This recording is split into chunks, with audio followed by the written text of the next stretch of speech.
Welcome back everyone. In this video, I'm going to show you how to cook chicken ribs. So to get started, we'll get some firelighters going.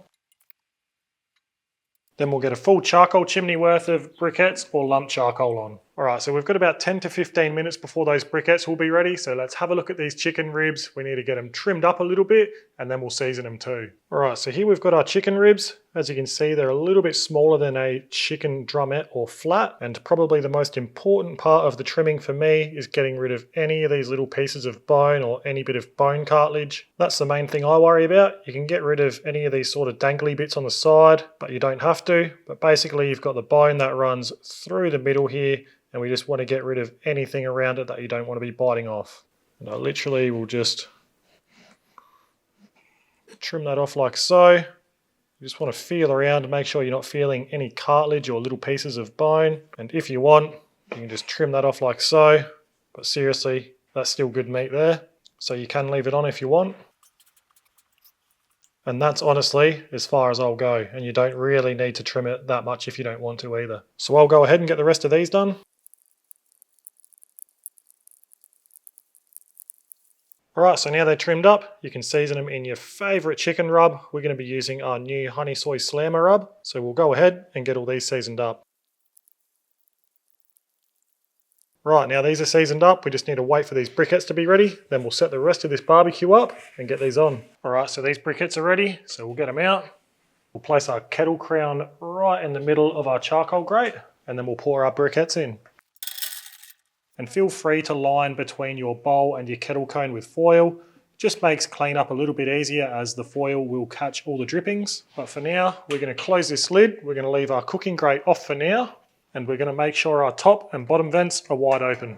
Alright, it's been 5 minutes. We'll open our lid, get our cooking grate on. And then we're just going to lay our chicken ribs around the outside of our cooking grate.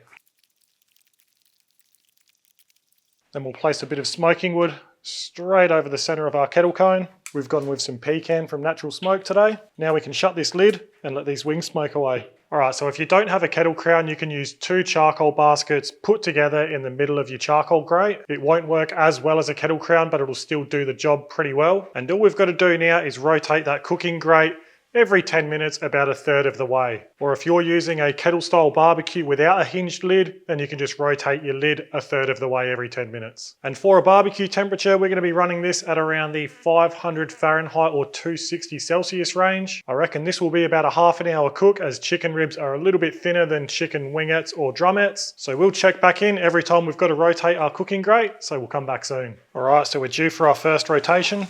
These ribs are looking awesome already. And we just rotate our ribs so we get a nice even heat distribution across all of them. Alright, we are due for another rotation. Starting to get nice and crispy now. Ultimately, we're just going to cook these until we at least reach an internal of 165 Fahrenheit or 74 degrees Celsius. But we're going to be favouring that crispy skin. Just like chicken wings, ribs can go quite a way above that safe eating temperature and they'll still be nice and juicy. Alright, it's been about 30 minutes. These are done. Let's get them out. Seriously, have a look at that. Absolutely beautiful. Now we'll shut our lid and close our vents down. Then we'll let these wings cool down for a couple of minutes and then we'll have a taste. Alright, now it's time for a taste. Oh wow. And that's what I love about chicken ribs, is you're left with a nice clean bone just from one bite. Seriously, that rub tastes amazing. It is perfect with chicken and pork. It's that classic honey soy flavour with a few secret ingredients to make it really stand out. Make sure you speak to your local butcher to see if they can get hold of some chicken ribs for you. They are so quick, easy, cheap, and super tasty. You've got to try them. But for now, that's the end of the video. I'm going to go enjoy the rest of those off camera. So thanks for watching and we'll see you next time.